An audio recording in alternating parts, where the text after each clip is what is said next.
Welcome back to another episode of Coffee with the Critters, where we live stream every Sunday morning at 9:30 a.m. Eastern, unless otherwise noted.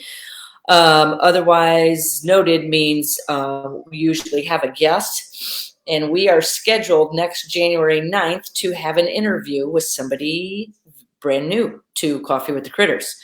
And I hope you enjoy them. So next weekend we will start at 9 a.m. Eastern.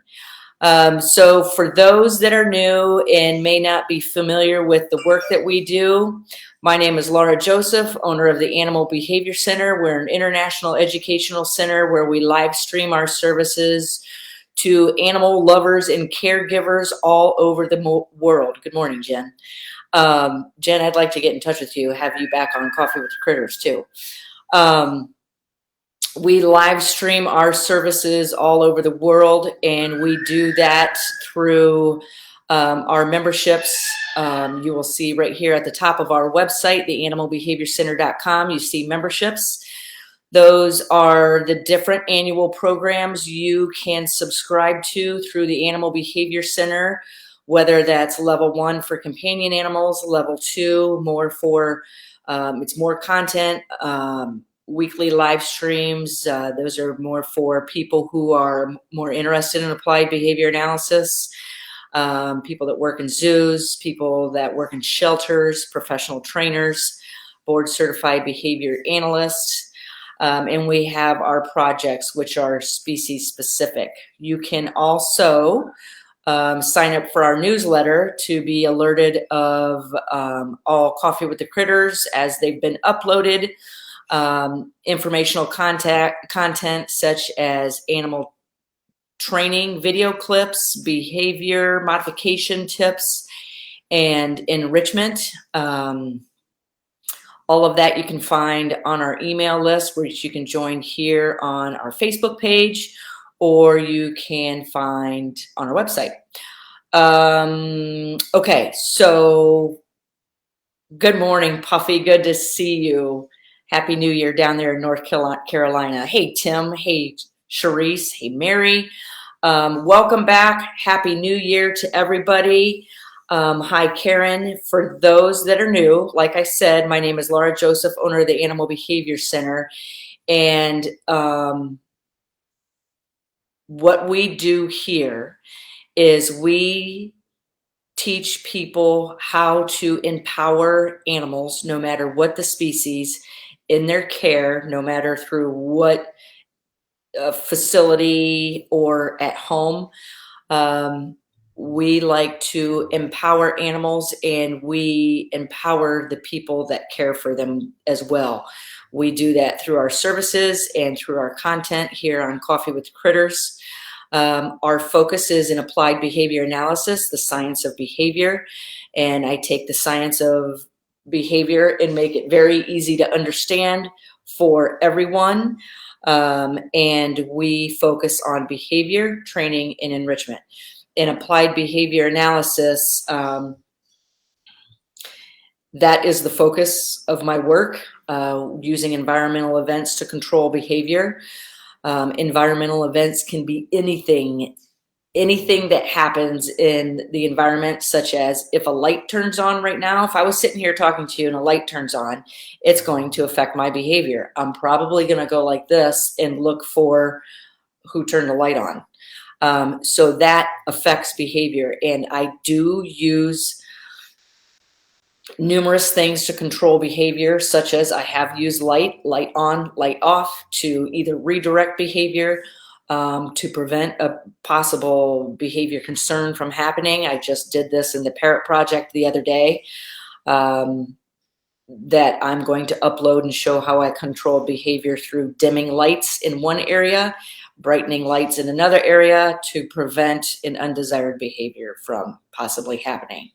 Because once a behavior happens, and all behavior happens for a particular reason, once a behavior happens, is that a behavior you want to see maintain or increase, or is that a behavior you want to see be eliminated? I just did a live stream last week showing how I controlled the environment to prevent a possible behavior issue, because whether that behavior is desired or undesired, by whom? Myself or from the animal? Because a behavior labeled as undesired by us obviously is desired by the animal because it serves a purpose for that animal. Can you guys hear that? Those are kookaburras calling in the next room, and Marula, our Taraco, who sounds like a howler monkey. So the goal behind the work that I do is empowering animals. That is my primary mission in not only my work, but my life. My work is my life. I wear my life on my sleeve, and I am very determined and dedicated to doing better for the animal. And I will give my all to the people that are wanting to know how and do better. So we use applied behavior analysis and positive reinforcement. I am always listening to behavior. I am always, if I'm not watching for behavior, I am listening for behavior. You can feel behavior, you can smell behavior. So for example, if there is a lemur or a parrot on my shoulder, never at the same time, but if I feel tension, grip on my shoulder and my eyes are focused this way, I can feel that behavior. And usually if I have something on my shoulder, it's never there until I completely understand that animal. And how I understand that animal is observing, smelling, feeling, hearing behavior. And I get to understand that behavior through training. Anybody, feel free to chime in on that, on any content. Good morning, Robin, Debbie, Therese, Jan, Daniela, Iris, Nancy, June, Shelley, Karen. Good morning, everybody. Happy New Year. So, for example, I have an animal.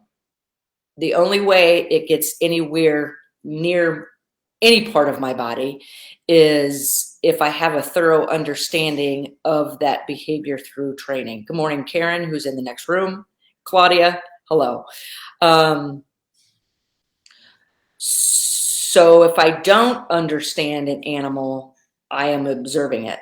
I am observing, and I can do as much research as I want about the species, but I take that information, I gather it, I stick it in the back of my mind, but in the forefront of my mind is the behavior of this individual animal, because no matter what the species, the behaviors start varying depending on that animal's environment, that animal's history.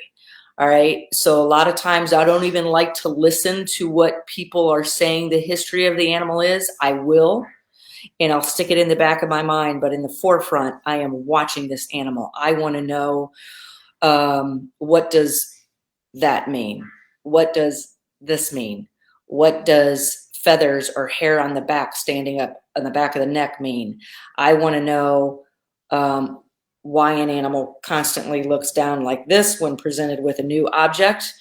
I want to know all of what this stuff means. And if I don't understand, that's where the training comes in. And that is the primary reason why I train.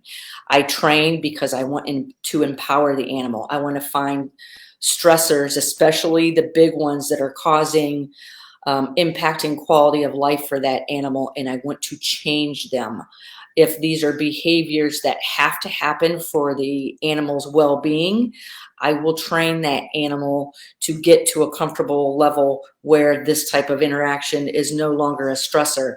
Because when we add choice to the animal's environment, where I always give the animal a choice to walk away from me.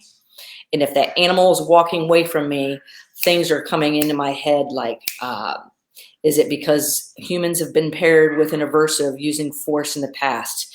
Is the animal walking away from me because it doesn't understand what I'm asking and I am being unpredictable to that animal?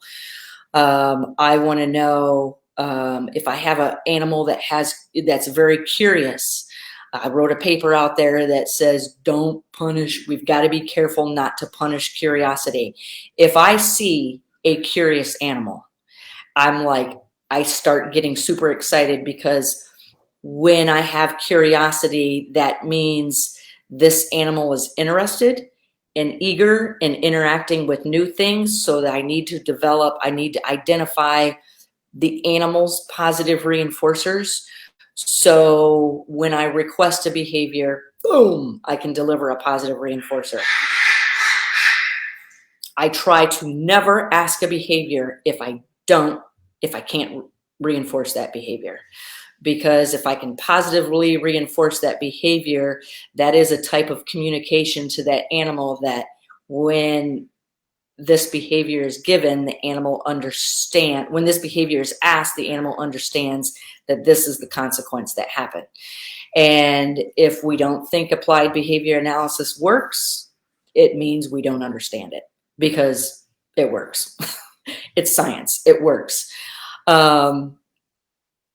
So let me say Kyle's on here. Good morning, Kyle. I was just texting with you. Observation is always the first step in the scientific method.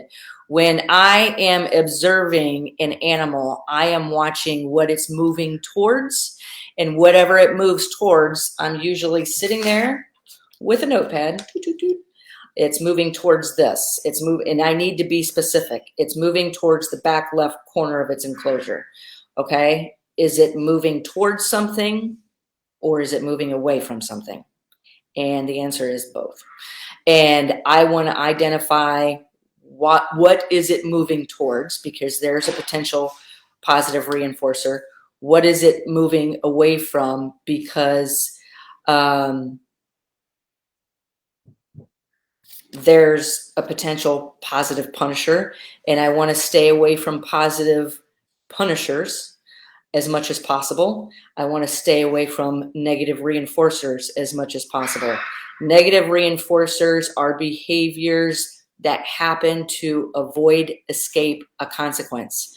And I want to identify what that is, and I don't want it to be me. And if it is me, noted, boom. I will write down here, walking away from me when I do this, boom. Okay, so how do I modify that behavior? I shape it.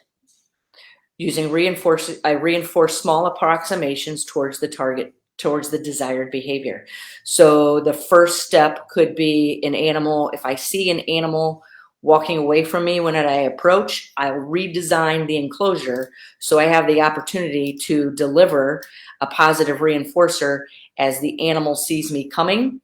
Boom. And if I have to, I'll throw a positive reinforcer. And then the second thing I do, and this is key, because I see so many people say or give the approach that the animal just needs to get used to me.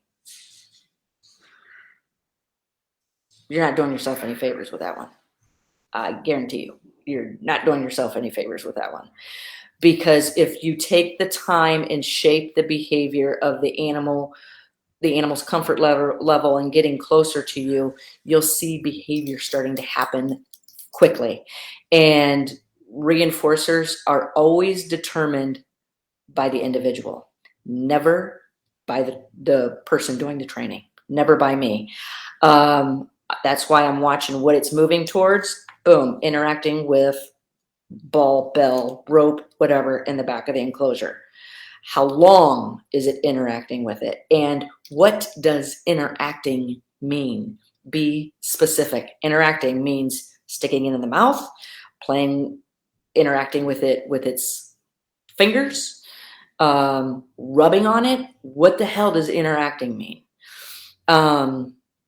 Because then I can be more specific. The next time I throw the rope in, the animal did not interact with it. Was it interacting because there was a scent on it and it was trying to scent mark it? Because then I can pair that with myself.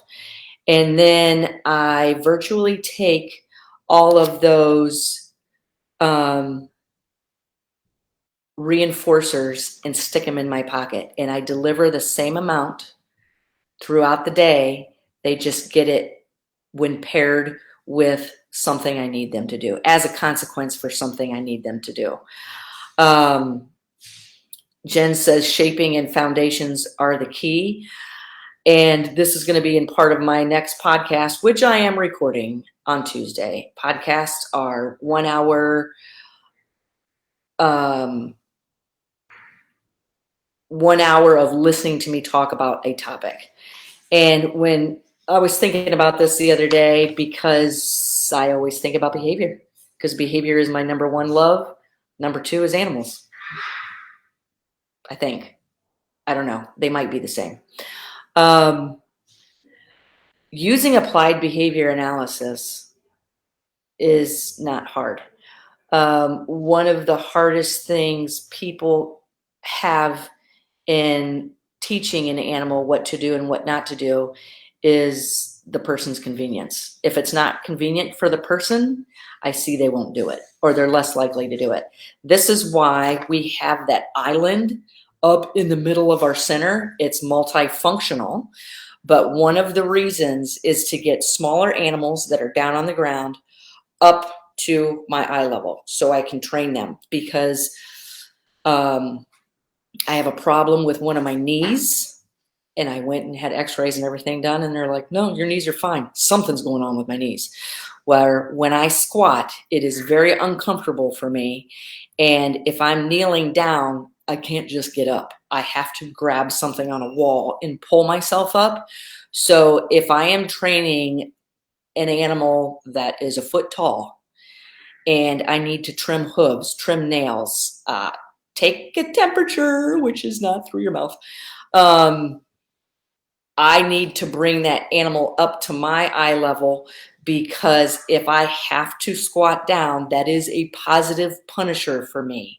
Something that is added to the environment that causes the future, that rate of that behavior to start to decrease. Because there's pain, I am less likely to get down on the ground and train that animal. So what do? I train the animals to come up to me. And then I will train like a, can't say what I want to say. I will train like there's no tomorrow. Let's just say that.